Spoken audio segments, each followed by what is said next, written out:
So if you are a vegetarian and still confused with what are the right protein sources you can include in your diet so that you can hit your protein goals and also see a good progress in your fat loss and muscle building. So let's rank some of crazy protein sources option in vegetarian best to worst. So vegetarian protein sources के अंदर एक चीज़ और होती है कि उसकी 100% absorption नहीं होती है as compare to non veg.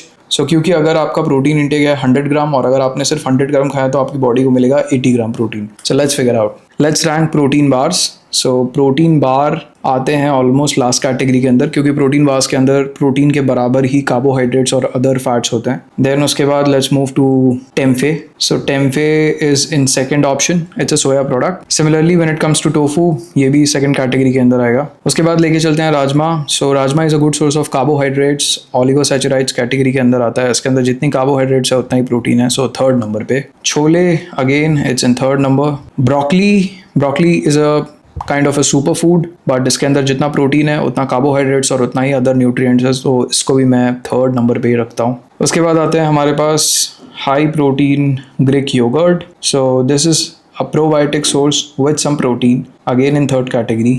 Soya chunks, second category.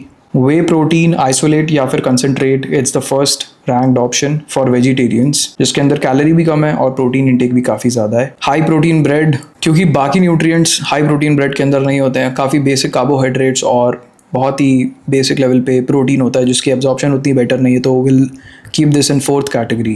Now let's talk about milk. So milk is in first category because milk के अंदर good fats भी है.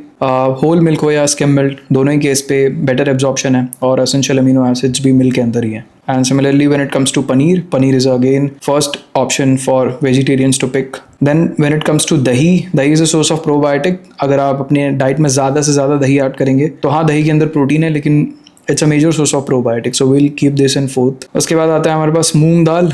जैसे हम मूंग दाल चीला या उस कैटेगरी के अंदर डालते हैं तो it is in third rank. Go with the peanut butter again is a high source of fat and carbohydrate. तो प्रोटीन के सोर्सेस में हम इसे नहीं कंसिडर करते. Last option high protein muesli.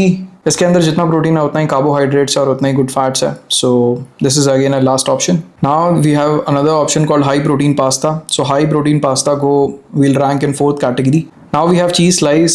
चीज़ के अंदर भी गुड अमाउंट ऑफ फैट्स है, प्रोटीन है, लो कैलोरी भी होती है. एक चीज़ स्लाइस आप अपने सैंडविच पे डाल के खा सकते हैं. तो let's keep this in third rank. So from now onwards, focus on first and second category of food sources to fulfill your 80% of protein intake on daily basis, and remaining other food elements are essentially important to nourish and give you all kind of nutrients. So they are also important, but to fulfill your 80% of protein intake, rely on first and second sources.